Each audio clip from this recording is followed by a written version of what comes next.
दोस्तों, new electronics lab में आप लोगों का हार्दिक स्वागत है। देखिए, आज हमारा टॉपिक है ए आईसी। ए 8 पिन वाला आईसी। ये एक टाइप का स्विचिंग आईसी है जो आप देखेंगे इंडक्शन का बोर्ड में ये कंपलसरी रहता ही है। देखिए, ये एक खराब इंडक्शन का बोर्ड है। ये इंडक्शन का बोर्ड में जो एक छोटा ट्रांसफार्मर रहता है जिसे चॉपर ट्रांसफार्मर बोलते हैं, उसके बगल में ये आईसी रहता है। हर कोई भी इंडक्शन में आप देखिएगा, क्योंकि ये इंडक्शन का एक पावर सप्लाई सेक्शन है जो सेक्शन से 18 वोल्ट और 5 वोल्ट बनता है।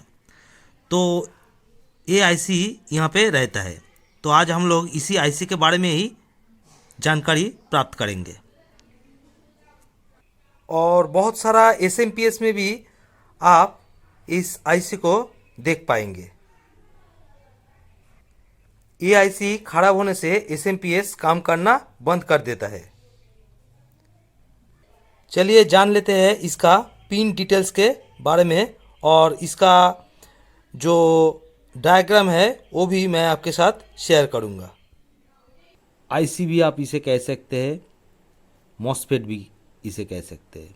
मतलब ये दिखने में तो आईसी की तरह ही लगता है, क्योंकि इसके यहाँ डॉट बना हुआ है, कट मार्क बना हुआ है, पर ये एक टाइप का मॉसफेट है जिसके अंदर में ही स्विचिंग सर्किट लगा हुआ है। देखिए, इसका नंबर मैं दिखा देता हूँ। ये मॉसफेट टाइप का आईसी है। देखिए, इसमें लिखा हुआ है VIPER। आपको दिखाई दे रहा है ER12A। देखिए, इसका 1 2 3 4 5 6 7 8 पिन का आईसी होता है। ऐसा आईसी आप देखिएगा, छोटा मोटा SMPS, charger circuit, 9 volt 5 volt SMPS supply जहाँ यूज़ होता है। जैसे ले लीजिए इंडक्शन का बोर्ड में भी ऐसा आईसी रहता है, क्योंकि इंडक्शन का बोर्ड में एक 5 volt stand by power supply का ज़रूरत पड़ता है, और एक फैन को ड्राइव करने के लिए एक पावर सप्लाई का भी ज़रूरत पड़ता है। तो इंडक्शन का जो पावर सप्लाई का सेक्शन है वहाँ पे भी ये आईसी देखा जाता है। चलिए मैं आपको दिखा देता हूँ, इंडक्शन का बोर्ड में भी ये आईसी दिखता है। देखिए, मेरे पास ये इंडक्शन का बोर्ड है, मैं आपको दिखाता हूँ। सब इंडक्शन का बोर्ड में ऐसा आईसी रहता है। ये देखिए, ये आईसी है, ये आईसी है। ये एक टाइप का जो चॉपर ट्रांसफार्मर है। यहाँ पे 5 वोल्ट और 16 वोल्ट बनाने के लिए इस चॉपर ट्रांसफार्मर का जो प्राइमरी है, उस प्राइमरी में स्विचिंग करने के लिए ये आईसी यूज़ किया जाता है। हर एक इंडक्शन का बोर्ड में ऐसा एक 8 पिन का आईसी देखने को मिलता है। चलिए आज हम लोग इस आईसी का थोड़ा पिन आउट के बारे में जानते हैं कि इसका कौन सा पिन का क्या फंक्शन है। कि इसका जो पिन नंबर 1 है, 2 है, 3 है, 4 है, 5 6 7 8 पिन है इसमें। पिन नंबर 1 इसका सोर्स है। पिन नंबर 2 ये भी सोर्स है, मतलब 1 और 2 सोर्स है। चलिए 1 और 2 का बीच में हम लोग कॉन्टिन्यूटी चेक करते हैं, क्योंकि मैंने बताया ये एक टाइप का मॉसफेट है। मतलब मॉसफेट का जो स्विचिंग करने का काम है वो सर्किट भी इसी के अंदर लगा हुआ है। ये एन चैनल टाइप का मॉसफेट है। जो एन चैनल टाइप का मॉसफेट होता है उसका सोर्स हमेशा ग्राउंड के साथ कनेक्ट रहता है। मतलब 1 और 2 आपका ग्राउंड के साथ कनेक्ट रहेगा। चलिए इसको 1 और 2 का हम लोग मीटर से देखते हैं क्या दिखाता है। ये 1 और 2 शॉर्टिंग दिखाना चाहिए।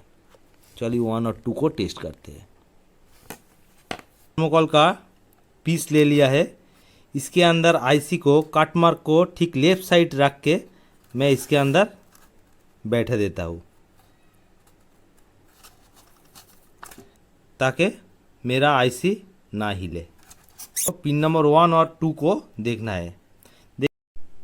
देखिए मैंने मल्टीमीटर को कंटिन्यूटी मोड में कर दिया है।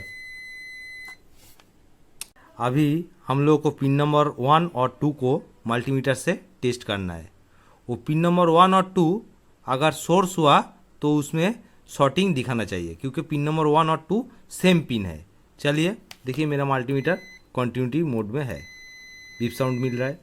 तो पिन नंबर 1 और 2 को हम लोग टेस्ट करते हैं। चलिए मैं कैमरा को थोड़ा इस तरफ ले लेता हूँ और मीटर का लाइट भी मैं जला दिया। देखिए मैंने पिन नंबर 1 में टच किया और पिन नंबर 2 में टच करता हूँ। देखिए कंटिन्यूटी दिखा रहा है, साउंड आ रहा है। देखिए जूम करके मैं आपको दिखाता हूँ, साउंड आपको सुन जाएगा। मैंने पिन नंबर 1 को टच किया और पिन नंबर 2 को टच करता हूँ। देखिए कंटिन्यूटी साउंड आ रहा है, मतलब ये सोर्स है। पिन नंबर 1 और 2 सोर्स है। और देखिए पिन नंबर 1 2 के बारे में मैंने आपको बता दिया। पिन नंबर 3 जो है ये फीडबैक है। 4 जो है वो है VDD, मतलब इस आईसी को जो अंदर का जो सर्किट है वो सर्किट को चलने के लिए एक वोल्टेज चाहिए, तो वो है VDD। ये VDD पॉइंट से ही वो सर्किट एक्टिव हो जाता है। और सर्किट का जो ग्राउंड है वो 1 और 2 यहीं से ही मिल जाता है। और ये फीडबैक है। फीडबैक मतलब ये आईसी कितना स्विचिंग कर रहा है उसका फीडबैक इस पिन में दिया जाता है। उसी फीडबैक को देख के ये आईसी अपना स्विचिंग को, प्राइमरी साइड में जो स्विचिंग होता है वो स्विचिंग को कंट्रोल करता है। अच्छा, और देखिए इसका जो 5 6 7 8 जो पिन है, इसका जो 5 6 7 8 जो पिन है वो ड्रेन है, इस आईसी का ड्रेन है, या इस मॉसफेट का ड्रेन है। ये 5 6 7 8 सेम पिन है। चलिए देख लेते हैं 5 6 7 8 सेम पिन है क्या। तो 5 6 7 8 अगर सेम पिन होगा तो 5 6 7 8 में शॉर्टिंग दिखाएगा। देखिए मैंने 5 में टच किया, किसी भी पिन में टच करता हूँ, देखिए सेम दिखा रहा है। देखिए इधर में सेम दिखा है, सेम दिखा रहा है, सेम दिखा रहा है। मतलब 5 6 7 8 मेरा सेम पिन है, ये एक ही पिन है। अगर मैं इस तीनों पिन को काट देता हूँ और एक पिन में यूज में लेता हूँ तो भी मेरा आईसी काम करेगा। यही जो सोर्स वाला पिन है, ये सोर्स वाला पिन का अगर किसी एक पिन मेरा अगर टूट जाता है तो एक पिन से भी मेरा ये आईसी चल जाएगा। परंतु फीडबैक वाला पिन अगर मैं तोड़ देता हूँ तो ये फीडबैक नहीं मिलने से आईसी बहुत तेजी से स्विचिंग कर देगा और स्विचिंग करके इतना वोल्टेज निकाल देगा कि आगे का कंपोनेंट जल जाएगा, बहुत ही हाई वोल्टेज निकाल देगा, क्योंकि एसएमपीएस में लगता है और वहाँ पे ये स्टैंड बाई वोल्टेज बनाने का काम करता है। मतलब ये एक टाइप का जनरेटर है, प्राइमरी जनरेटर, मतलब प्राइमरी स्टेज में स्विचिंग करने के लिए इसको काम में लिया जाता है। चलिए फ्रेंड्स, अभी हम लोग इस आईसी का थोड़ा ड्राइंग देख लेते हैं, पिन आउट का ड्राइंग, ताकि आप लोगों को याद रहे। चलिए इस आईसी का डाटा शीट के बारे में जान लेते हैं कि आईसी सर्किट में कैसे इन्वॉल्व रहता है। देखिए पिन नंबर 1 2 सोर्स है, सेम पिन है, एक ग्राउंड के साथ कनेक्ट रहता है, एक ग्राउंड के साथ कनेक्ट रहता है। सर्किट का जो मेन ग्राउंड है GND, एक ग्राउंड के साथ कनेक्ट रहता है। ये सोर्स पिन है। और पिन नंबर 5 6 7 8 ये ड्रेन पिन है। और पिन नंबर 3 जो है ये फीडबैक पिन है। पिन नंबर 4 जो है वो VDD पिन है। अब देखिए जो चॉपर ट्रांसफार्मर रहता है सर्किट में, जो चॉपर ट्रांसफार्मर रहता है, एक छोटा सा ट्रांसफार्मर रहता है। आप आजकल हर बोर्ड में इनबिल्ट ये SMPS सर्किट बन के आ रहा है। एक छोटा सा ट्रांसफार्मर होता है, जो ट्रांसफार्मर का जो प्राइमरी होता है और ये सेकेंडरी होता है। तो प्राइमरी में 300 वोल्ट DC ट्रांसफार्मर में इन होता है, पूरा कॉइल को टर्न खा के 300 वोल्ट DC इसका ड्रेन में रेडी रहता है। अब सेकेंडरी में इसका वोल्टेज बनेगा नहीं। क्यों नहीं बनेगा? क्योंकि प्राइमरी में DC है, DC पूरा टर्न खा के इधर में रेडी रहता है, इसको ग्राउंड नहीं मिलता है। जब इसको स्विचिंग होगा, मतलब एक बार इसको ग्राउंड मिलेगा, एक बार ग्राउंड नहीं मिलेगा, एक बार ग्राउंड मिलेगा, एक बार ग्राउंड नहीं मिलेगा, ये बहुत फास्ट होगा। ये स्विचिंग जब बहुत फास्ट होगा तो यहाँ पे चॉपिंग होगा, डीसी का 300 वोल्ट डीसी का चॉपिंग होगा। जब चॉपिंग होगा तो सेकेंडरी में वोल्टेज इंड्यूस हो जाएगा। 300 वोल्ट डीसी इधर आया इसका ड्रेन पिन में, जैसे ही आया आईसी एक बार क्या किया, स्विचिंग किया कुछ सेकंड के लिए। आईसी स्विचिंग किया तो यहाँ से एक वोल्टेज रिलीज कर दिया। यहाँ सेकेंडरी में एक डायोड लगा हुआ है, यहाँ से एक वोल्टेज रिलीज कर दिया, वो 5 वोल्ट के लिए, वो छोड़ दीजिए। और एक वोल्टेज रिलीज हुआ जो कि 18 से थोड़ा ज़्यादा वोल्टेज है, मतलब 19-20 वोल्ट यहाँ से रिलीज़ किया। वही 19-20 वोल्ट क्या होगा, इसी पॉइंट से होके ये VDD पॉइंट में आ जाएगा, पिन नंबर 4 में आ जाएगा। जैसे ही VDD पॉइंट में ये वोल्टेज आ जाएगा तुरंत ही आईसी कॉन्टिन्यूअस स्विचिंग करने लगेगा। कॉन्टिन्यूअस ये आईसी कॉन्टिन्यूअस रन करने लगेगा। अगर ये वोल्टेज नहीं आया तो आईसी रन करेगा नहीं, पहले एक टाइम स्टार्ट लेगा और दूसरे टाइम वो बंद हो जाएगा। तो VDD आ गया, आईसी स्विचिंग किया। जैसे ही आईसी टोटल स्विचिंग किया तो यहाँ से एक जेनर डायोड के मदद से एक फीडबैक पिन नंबर 3 में दिया जाता है। जैसे ही फीडबैक मिला आईसी कांस्टेंट स्विचिंग किया और इधर में आपका 18 वोल्ट डीसी बन गया।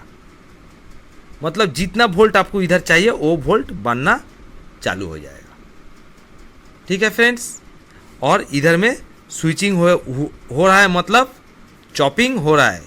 ये आईसी का काम है स्विचिंग करना, मतलब यही डीसी वोल्टेज को एक बार ग्राउंड करना, एक बार ग्राउंड से कट आउट कर देना, एक बार ग्राउंड करना, एक बार कट आउट कर देना, मतलब एक बार कट इन करना, एक बार कट आउट करना। ये बहुत फास्ट होता है, इतना जल्दी कट इन कट आउट होता है ये 300 वोल्ट डीसी, तब जाके सेकेंडरी में वोल्टेज इंड्यूस होता है। ये एक टाइप का एसएमपीएस सर्किट है। ठीक है फ्रेंड्स, आशा करता हूँ आप लोगों को समझ में आया होगा।